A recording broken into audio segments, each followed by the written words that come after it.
Celaka di poros maritim dunia, begitulah gambaran ironi cita-cita besar Indonesia menjadi poros maritim dunia di hadapan kecelakaan pelayaran yang tak kunjung surut dan memantik berbagai kritik dari sejumlah kalangan, terutama para wakil rakyat. Desakan evaluasi sistem keselamatan transportasi pun mencuat di sana. Lalu di mana sebenarnya titik kritis sistem keselamatan transportasi laut yang harus dievaluasi? Apakah cita-cita besar pemerintah menjadikan Indonesia sebagai poros maritim dunia juga sudah menjelma dalam perbaikan sistem keselamatan transportasi laut yang mumpuni? Kita langsung membahasnya bersama anggota Komisi 5 DPR yang juga Ketua Indonesia Maritime and Ocean Watch, Anton Siombing. Dan kami juga akan terus mengundang Anda untuk ikut berpartisipasi melalui telepon yang nanti akan kita tampilkan di layar. Saya langsung ke Pak Anton. Pak Anton. Ya, kita mengutip pernyataan Pak Anton yang kurang lebihnya bahwa kecelakaan di laut, artinya kapal laut nih Pak ya, itu bukan karena cuaca buruk, justru sebagian besar karena human error. Human error. Yang seperti apa sebetulnya Pak? Jadi ini Indonesia itu termasuk ke lautnya yang paling aman. Nggak ada typhoon di Indonesia. Ya? Secara alam ya? Secara totality nggak ada typhoon di Indonesia. Okay. Typhoon di dunia itu ada 63% antara Filipina ke Jepang. Tapi ada ombak besar Pak? Ombak besar, itu kalau untuk kapal-kapal kecil itu berbahaya. Tapi kalau untuk kapal besar itu sebetulnya relatif aman ya? Jadi pelayaran itu aturannya itu sangat ketat. Makanya aturannya itu dibuat secara internasional, dibuat oleh IMO. International Maritime Organization. Ada tiap tahun annual convention. Indonesia termasuk salah satu anggota. Sebentar Pak Anton, sebelum disambung ke sana, jika aturannya itu sangat ketat, saya membayangkan mengapa ini ketat, karena memang secara alam ini adalah sebuah jalur transportasi yang resikonya tinggi. Tidak seperti di darat sebetulnya. Ini kalau di darat kan dia menjadi resiko tinggi karena terlalu banyak orang yang berlalu lalang. Tapi secara alam ini resikonya tinggi. Betul nggak seperti itu? Betul sekali. Aturan aja diikutin belum tentu tidak ada kecelakaan. Apalagi aturan nggak diikuti. Apakah yang terjadi di Indonesia selama ini? Banyak aturan nggak diikuti. Oke, banyak contohnya? Sekali. Jadi contoh ya, seperti banyak sertifikat yang bodong. Sertifikat apa ini? Ibaratnya kapal itu udah lama tidak naik dock. Tapi sertifikatnya itu baru selesai dok atau diperpanjang. Artinya banyak mafia dong di sini? Ya jelas ada. Di pendidikan aja ada mafia. Nah, tapi saya senang dengan Menteri Perhubungan yang baru ini. Dia sangat tanggap. Kita udah kasih masukan-masukan. Terus seperti saya mengambil ijazah nakoda MPB 1 itu saya hampir 10 tahun. Hampir 10 tahun. Itu pengalaman belar saya harus 4 tahun, kuliah saya 4 tahun, terus sekolah saya, ujian saya itu 2 tahun, 10 tahun lebih. Tetapi ada orang sekarang ngambil INT2 atau PB2 hanya 6 bulan, 8 bulan, bisa lulus dan jadi nakoda kapal, ya enggak?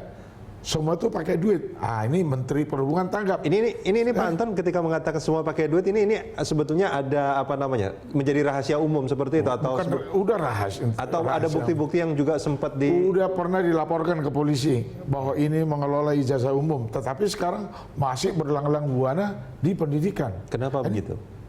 Inilah yang salah. Makanya saya bilang sama Menteri Perhubungan, dan dalam waktu dekat kita ketemu. Sebelum kejadian ini kita udah komunikasi. Permasalahannya, pendidikan itu kalau banyak, tetapi kualitasnya nggak ada. Soekarno dulu presiden pertama Republik Indonesia membuat Akademi Ilmu Pelayaran karena dia udah membayangkan, dunia udah membayangkan Indonesia itu di dalam pelayaran atau kemaritiman mempunyai leg spesialis. Sebelum kita ke soal pendidikannya Pak Anton, kita kembali ke human error-nya dulu. Kita selesaikan dulu di sini. Artinya dari segi kualitas nakoda, dengan boleh dong kalau saya katakan ini seperti SIM tembak gitu ya, seperti izin tembak, artinya untuk mendapatkan izin itu sangat mudah. Pak Anton butuh 10 tahun tapi sekarang 6 bulan gitu kan. Nah itu jelas kualitas nakodanya tidak sesuai harapan, underperformance gitu. Dan itu membuat resiko pelayaran kita menjadi tinggi. Ya. Itu satu. Nah, Kedua, terus yang kedua disiplin. Tadi ada soal DOC tadi. Banyak sertifikat bodong. Sertifikat bodong. Aturan-aturan untuk mencapai keselamatan itu tidak dilakukan. Seperti ibaratnya contoh, saya dulu sekolah di Belanda, kapal Belanda. Kadang malam kita tidur jam 2, itu dibikin training, latihan kebakaran gitu.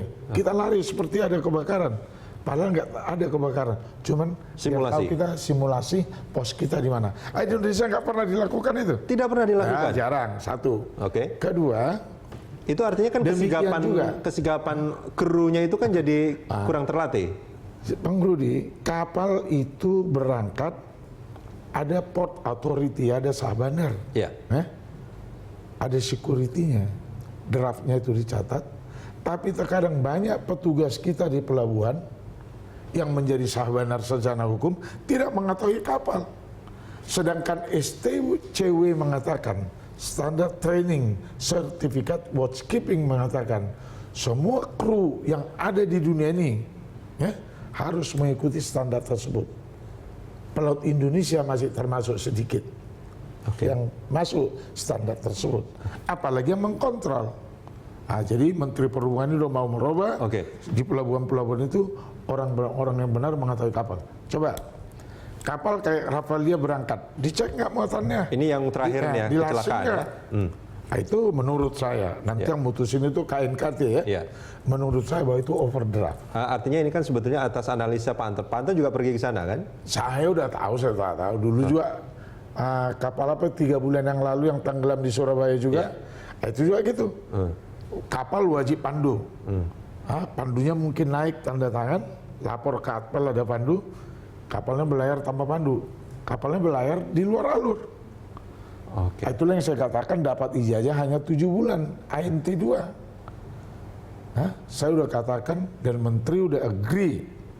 Mungkin Menteri sekarang kan sibuk kereta, perhubungan darat, perhubungan udara. Ini mulai laut akan disentuh.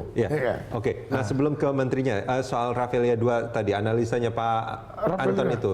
Menurut saya itu overdraft. Overdraft itu maksudnya? Belayar udah miring, ya mungkin ada yang dibuka, entah rem door apalagi, makin tenggelam itu kapal. Untung itu nakodanya meninggal. Nggak dapat data. Sekarang polisi siapa? Mau cari data kemana? Ya ke port authority. Siapa yang berangkat melepaskan kapal itu berangkat dari pelabuhan. Kondisinya bagaimana? Manifestnya bagaimana? Kalau boleh saya mencoba untuk mensummary. Pertama, penyebab resiko kecelakaan di transportasi laut kita. Pertama, karena kualitas nakodanya yang turun. Salah satu underperformance.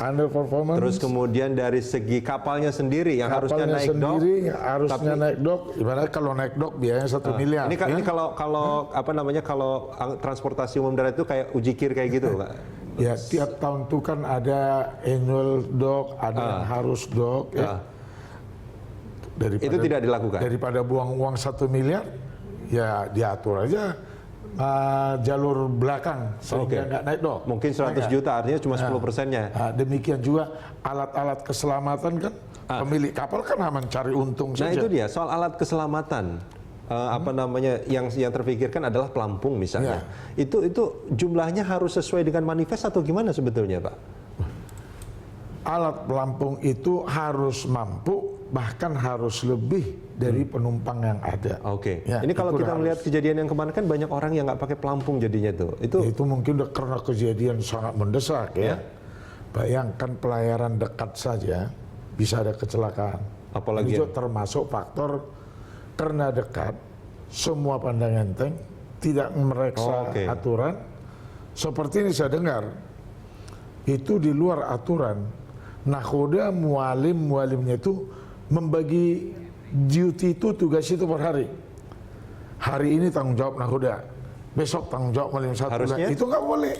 Harusnya dua-duanya tetap bertugas setiap hari. Harus bertugas. The all totality responsibility by captain, master. Itu tanggung jawab nakhoda. Jadi nggak boleh dibagi-bagi. Pak Anton, kita jeda sebentar. Kita akan lanjutkan di segmen berikut. Silakan.